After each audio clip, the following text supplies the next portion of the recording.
Buenas noches. Comparece ante ustedes la licenciada Yareli Michelle Gómez Ramírez del Diplomado Proceso Penal Acusatorio y Oral en México. La actividad que nos dieron a realizar dentro del módulo 1 es el análisis, la reflexión sobre la postura del Ministerio Público y el defensor en lo que compete a una carpeta de investigación que tipifica el delito de abuso sexual. Los hechos narrados sucedieron en el Estado de México, por lo cual cabe mencionar que el artículo que fundamenta este delito está en el 270 del Código Penal del Estado de México. La carpeta de investigación inicia con una entrevista que se le realizó hacia la madre, lo cual está en calidad de ofendida, siendo la mamá de la víctima cuyos datos son reservados para la protección y salvaguardar la integridad. Nos dice también los hechos que sucedieron dentro del 19 de febrero del año 2022, que la víctima se dirigió a trabajar. Al entrar a la farmacia, habitualmente estaba haciendo sus actividades cuando entró el imputado Celso, el cual tenía una relación con la patrona. Cabe mencionar que también los hechos nos dice en la entrevista que se realiza a la calidad de ofendida, en este caso a la madre, que ella tenía pues una seguridad y un vínculo de confianza con la dueña, por lo cual dejaba que su hija fuera a trabajar. El imputado, al ingresar a la farmacia, entró con la bebida alcohólica y le da un refresco y unos chetos a la víctima. Posterior a esto, él se sienta en una silla y le pide a la víctima que le pase unos batalenguas que se encuentra sobre un estante. Al momento de que le pasa a la víctima los batalenguas, el imputado toma por la cintura a la víctima, acercándole sus genitales a sus glúteos, y con su mano izquierda empieza a hacer tocamientos sobre la vagina de la víctima, haciéndole noción a la víctima que no le gustaba, y él, burlándose, le dice: ¿cómo que no te gusta? Posterior a esto, la víctima sale, le habla a su mamá en un estado pues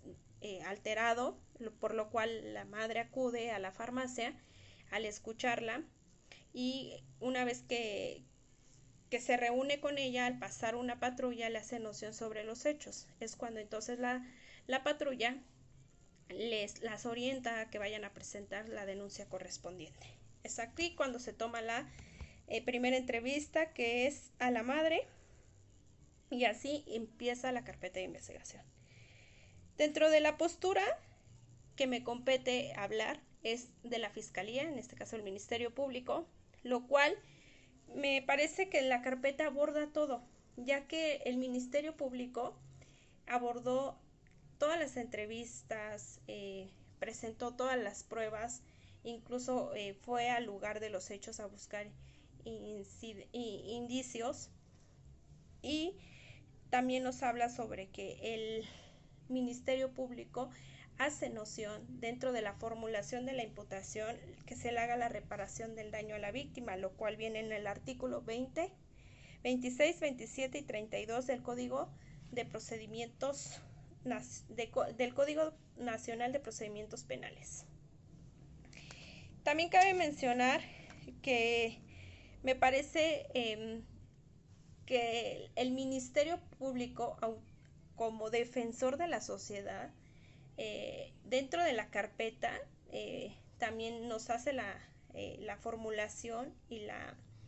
tesitura sobre que solicitaron esta reparación del daño porque la víctima presentaba en una de las periciales que le realizó de psicología, que presentaba rasgos de haber sido abusada sexualmente, por lo cual le asignaron un psicólogo que pudiera llevar este procedimiento con la víctima. Era aproximadamente de 700 pesos semanales la consulta. Entonces me parece apropiado y dentro del proceso que el Ministerio Público actuó de manera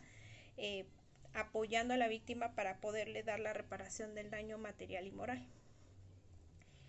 Sin más por el momento, creo que este tipo de actividades nos lleva a analizar más cómo relaciona la teoría del caso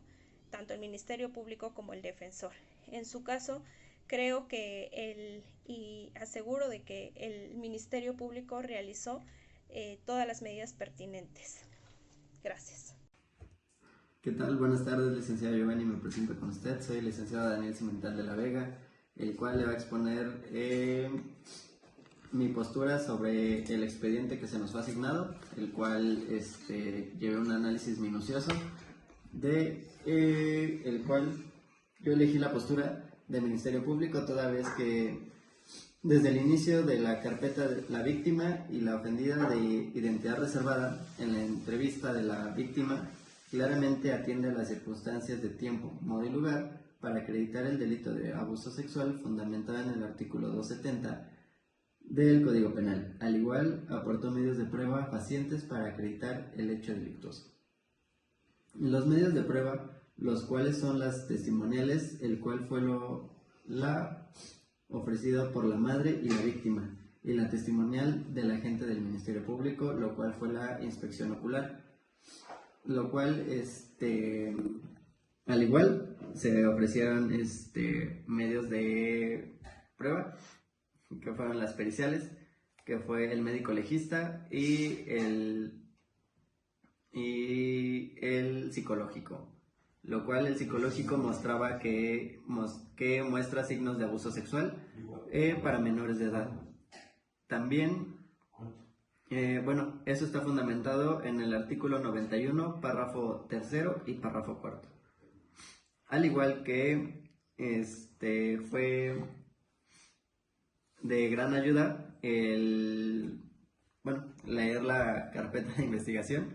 para poder entender un poco más lo que fue el asunto. Al igual que se acredita la autoría del imputado Celso con los hechos narrados por la víctima, tal y como lo establece el artículo 11, fracción 1, inciso C, del Código Penal vigente en la entidad. Es cuanto. Hola, muy buenas tardes, apreciable audiencia. Comparece ante ustedes Cassandra Aide Ramírez Noriega como parte de la defensa.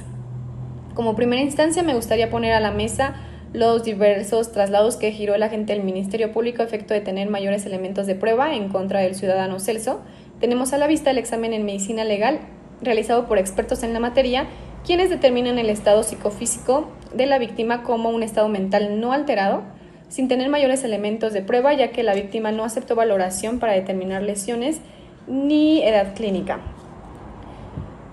Asimismo, con fundamento en los artículos 127, 131, 212, 215, 272, fracción primera, segunda y quinta del Código Nacional de Procedimientos Penales, el agente del Ministerio Público giró instrucciones a peritos en materia de psicología a fin de que se realice la impresión diagnóstica y el acompañamiento de la víctima durante la narrativa de sus hechos.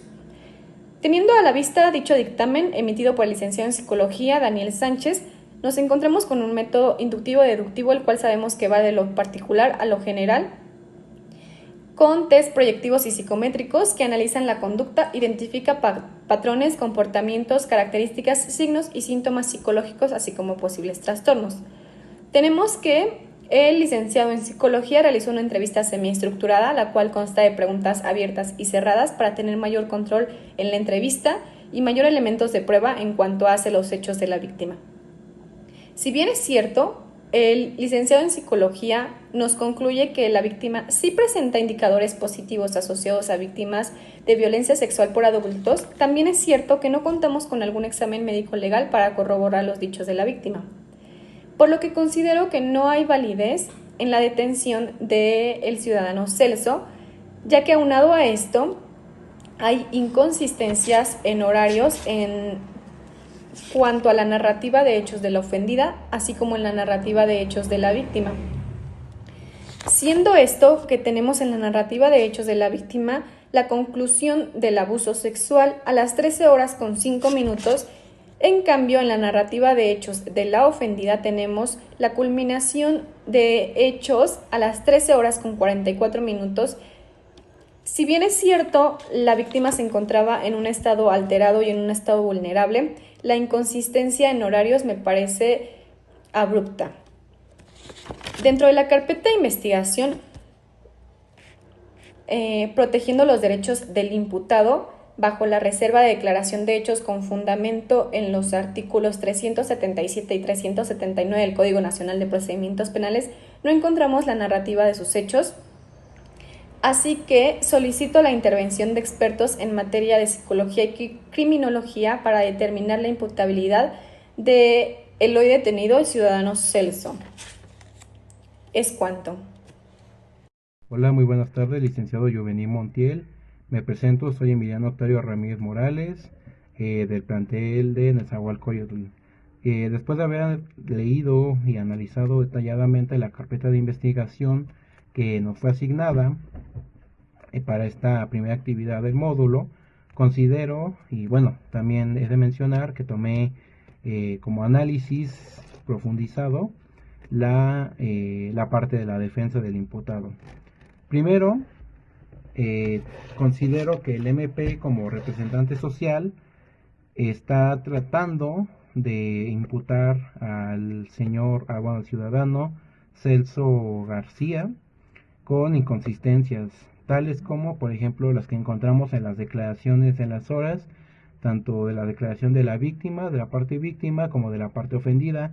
que, pues bueno, hay inconsistencias, como ya lo mencioné, en las horas de cada una de las declaraciones. Esto, pues, nos puede generar como defensa una oportunidad para poder generar una defensa más adecuada,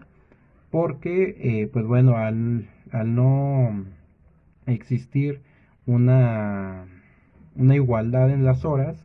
pues considero que a lo mejor la declaración, como ya sabemos, es una prueba importante porque es el dicho de la víctima y pues ahí se narra como tal todo. Pero considero que si no es tan igual la declaración de la parte víctima como de la ofendida, considero que no puede ser usado como prueba muy relevante. También, pues bueno, hay que mencionar algo importante, que es el principio de presunción de inocencia, el cual considero que pues se ve violentado gravemente por el Ministerio Público al afirmar mediante los medios de prueba que el imputado fue quien realmente cometió el acto, cuando si todavía no se ha